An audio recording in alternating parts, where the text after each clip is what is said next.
Muy buenas noches, queridos hermanos y amigos de este Ministerio Arca de Gracia. Estoy aquí para pasar un rato juntos, orar juntos, estudiar la Biblia. Es bueno saber que las personas nobles, sabias, igual que en aquel tiempo del nacimiento de Jesús, que vinieron de lejos, siguiendo la estrella de la profecía, buscando el nacimiento del niño Jesús. Bueno, este mismo tipo de personas es la que hoy busca la palabra de Dios. Este tipo de personas son los que buscan, rebuscan, profundizan, investigan y con temor reverente van dando pasos cuidadosos en santidad, descubriendo los sagrados mandamientos de Dios y las enseñanzas de Cristo para su iglesia en esta generación. Soy el pastor Joel Díaz de la Paz y como cada noche de martes a viernes me reúno con ustedes para orar y estudiar la palabra de Dios. Hoy no estoy transmitiendo en vivo por algunos desperfectos técnicos que están sucediendo el sábado. No pude transmitir el mensaje en la iglesia por algunos inconvenientes que están habiendo últimamente. Así que decidí grabar el programa y después lo voy a poner en Facebook. No va a ser en vivo, pero igual tiene el mismo provecho para aquellos que reverentemente escuchan y aprenden de la palabra de Dios. Vamos a orar antes de comenzar el estudio de hoy, que les había prometido iniciar un estudio, una investigación, algunos hermanos que me lo han pedido sobre el tema del don de lenguas o hablar en otras lenguas. Ha sido un tema controversial y no quisiera herir los sentimientos de ningún hermano, solamente proponer que con un estudio cuidadoso podamos llegar al convencimiento de la verdad que está escondida en la Biblia. De la misma forma que a veces a los niños les hacen aquel juego de tesoros escondidos o sorpresas escondidas el día de su cumpleaños o un día señalado, creo que nosotros también tenemos un reto de encontrar tesoros de verdad y de sabiduría escondidos en la palabra de Dios. Así que vamos a estudiar con mucho respeto, con mucha reverencia, los que quieran saber, investigar qué dice la Biblia y qué no dice la Biblia. Muy importante esto. Así que vamos a orar, vamos a comenzar hoy el estudio y no lo vamos a abandonar hasta que hayamos tocado todos los versículos o las citas bíblicas que pudieran ayudarnos con este extraordinario mensaje que nos encontramos básicamente en el Nuevo Testamento. Así que vamos a orar para que el Espíritu Santo nos dirija, nos guíe y podamos comprender esta palabra. Bendito Dios y Padre que estás en los cielos, te doy muchas gracias porque otra vez podemos con libertad presentar tu palabra, dedicar este momento al estudio bíblico y al conocimiento de Dios. Estoy orando por todos aquellos hermanos que tienen deseos de buscar, deseos de aprender y deseos de conocer. No importa en el lugar donde se encuentren, seguramente tu amor, tu sabiduría y la presencia de tu Espíritu Santo va a llegar hasta todos. Oramos, Señor, también porque tú perdones nuestros pecados y nuestras faltas y las veces que hemos sido arrogantes y prepotentes al tratar con los temas bíblicos, y ese no es el punto ni es el objetivo de la palabra. Queremos ser instrumentos en tus manos, debidamente afilados, preparados para toda buena obra. Oramos por los enfermos, oramos por Dianita Pérez, que tú reprendas el espíritu de enfermedad y ella quede sana de ese azote, que tú la libres del mal, que ella pueda, Señor, consagrar su vida a ti de tal manera que ningún obstáculo pueda haber para que sus oraciones sean escuchadas. También estoy orando por Eric, por su familia, para que el poder de tu palabra llegue a esa casa y todos puedan aceptar a Jesucristo. Estoy orando también, Señor, por Sammy, que ha sido encontrado con alguna condición médica importante, que tú te manifiestes, que tú vengas, que tú lo auxilies y que tú también reprendas el espíritu de enfermedad y de acuerdo a su fe puedas hacer un cambio en su vida. Oramos por este momento, que tu Espíritu Santo nos guíe a toda justicia, a toda verdad y entendamos tu palabra y la pongamos en práctica y tengamos vidas alegres y victoriosas. Pedimos estos favores en el nombre de Jesús. Amén y amén. Bueno, hermanos, ha habido mucho interés en diversas personas en estudiar el tema sobre el don de lenguas. Para algunos creyentes, este es un tema verdaderamente espinoso, controversial y de cierta manera hay mucho tabú sobre el tema del don de lenguas.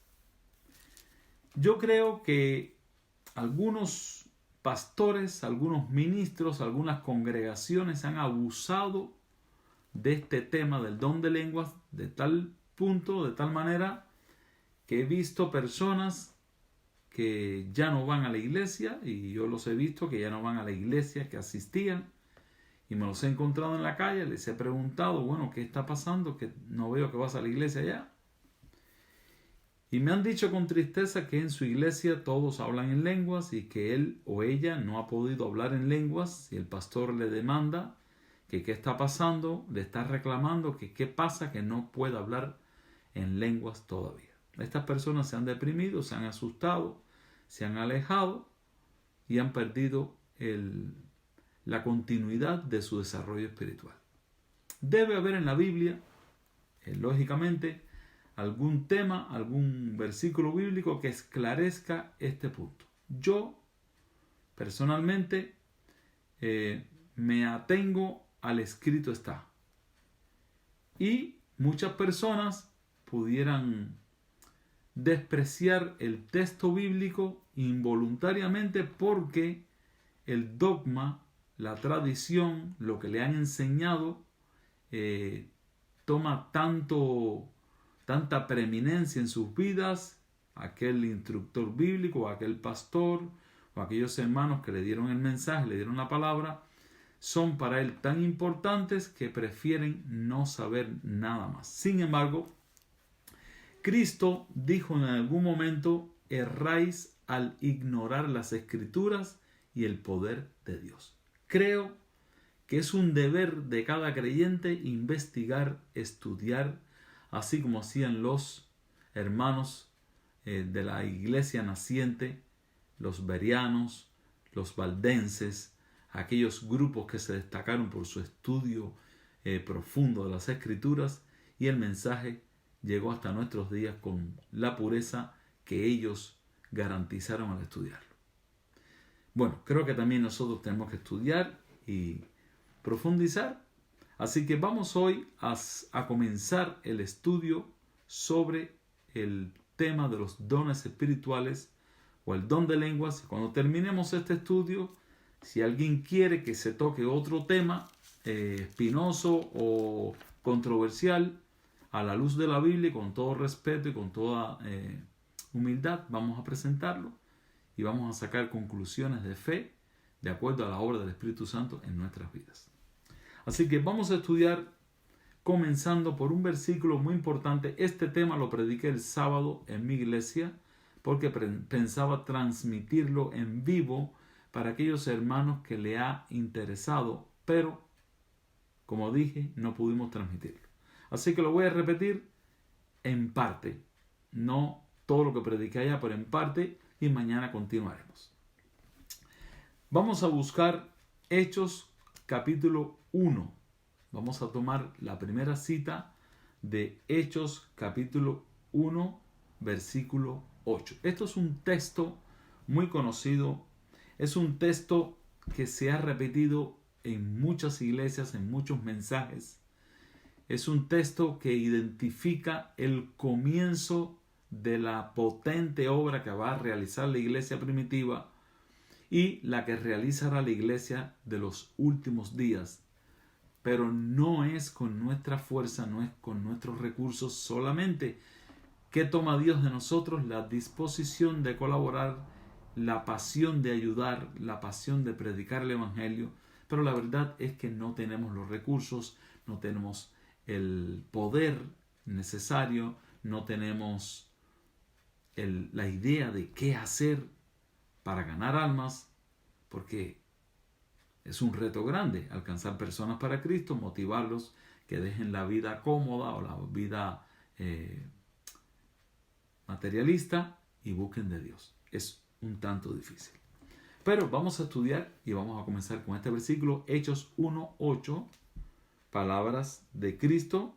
Dice: pero recibiréis poder cuando haya venido sobre vosotros el Espíritu Santo.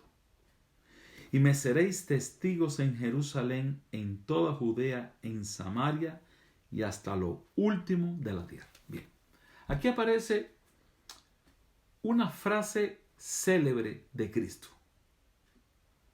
Las personas que Cristo reclutó, las personas que Cristo llamó para el ministerio pastoral, no eran definitivamente los ideales. Vamos a divagar un poco. ¿Quiénes hubieran sido los ideales discípulos de Cristo? ¿Quiénes hubieran sido los ideales apóstoles? Hombres preparados de la época, doctores de la ley, escribas, rabinos, hombres encumbrados en la cátedra de Moisés, como Cristo mismo mencionó en algún momento. Esos eran los hombres ideales. Algo así pasa en las iglesias. ¿Quién es la persona que debía estar cantando en el grupo de alabanza? ¿Quién es la persona que debía estar dando estudios bíblicos? ¿Quién es la persona que debía ser el pastor de esta iglesia? Sin embargo, resulta que el que está cantando no es el que debía estar cantando. Y el que está dando estudios bíblicos no es la persona más indicada y el pastor mucho menos. ¿Por qué? Porque hay un texto que nos ilustra un poco este dilema. Dice que lo encumbrado y lo sabio de este mundo fue avergonzado cuando Dios escogió lo vil y lo menospreciado. O sea, a veces la gente mejor preparada, a veces la gente que tiene mejores talentos, mejores habilidades, no son escogidos porque no tienen, número uno, la disposición de aprender. La mejor característica de un discípulo es que tenga disposición de aprender. ¿Por qué Cristo escogió a los muchachos toscos y rudos, marinos, pescadores, cobradores de impuestos y toda esa mala fuente de procedencia que tenían? Porque ellos estaban dispuestos a aprender. Vamos a tocar el elemento número 1 del cristiano ideal. ¿Cuál sería la actitud del cristiano ideal? Un individuo que esté dispuesto a aprender. En cambio, cuando nos encontramos diferentes hermanos de diversos credos o denominaciones y por alguna razón, alguna coincidencia, tocamos un punto bíblico neurálgico, controversial, espinoso, como les digo, ahí ves que esas personas aumentan su respiración, las pupilas se les dilatan, a veces hasta se enojan fácilmente y algunos terminan peleados, enemistados, disgustados porque hay un punto bíblico que no pudieron entender.